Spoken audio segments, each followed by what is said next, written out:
দিতে আছে ভিলেজ পার্কে। প্রিয় ঝালকাঠিবাসী, আসসালামু আলাইকুম। ওয়ালাইকুম আসসালাম।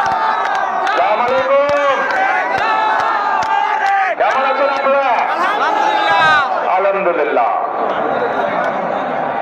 প্রিয় উপস্থিতবৃন্দ, প্রিয় ভাই ও বোনেরা, আজ আমরা এখানে একত্রিত হয়েছি নির্বাচন উপলক্ষে। কানায় কানায় সব ভরপুর। কোন নির্বাচন? আগামী 12 তারিখে বাংলাদেশে একটি জাতীয় নির্বাচন অনুষ্ঠিত হতে যাচ্ছে।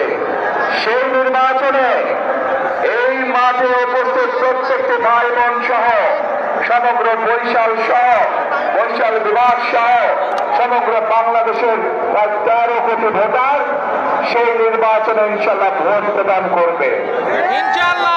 ভাই বোনেরা, এই যে মঞ্চের সামনে আমার এখানে কিছু মানুষ বসে আছে।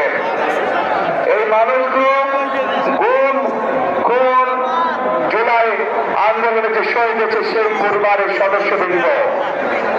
এই যে পরিবারগুলো বসে আছে, তাদের যেই স্বজনেরা, যেই প্রিয়জনেরা আজ খুনের শিকার হয়েছে, জুলাই আন্দোলনে অত্যাচারে নির্যাতিত বা শহীদ হয়েছে, সেই মানুষগুলোর কি প্রত্যাশা ছিল?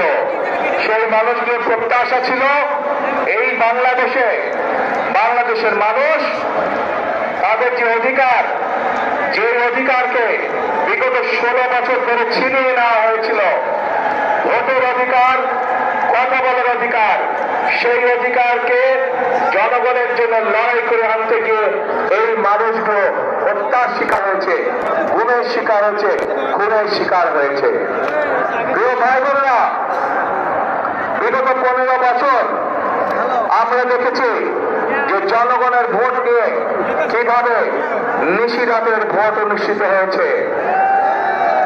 আমরা দেখেছি জনগণের ভোটের অধিকার কেড়ে নিয়ে কিভাবে আমির নির্বাচন করা হয়েছিল, তথাকথিত নির্বাচনের নামে। মনে আছে আপনাদের?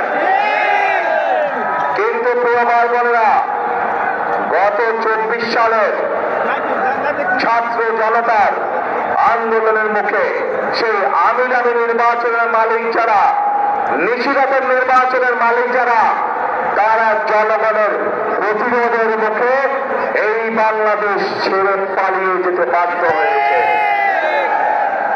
এখন এই বাংলাদেশ হচ্ছে জনগণের বাংলাদেশ।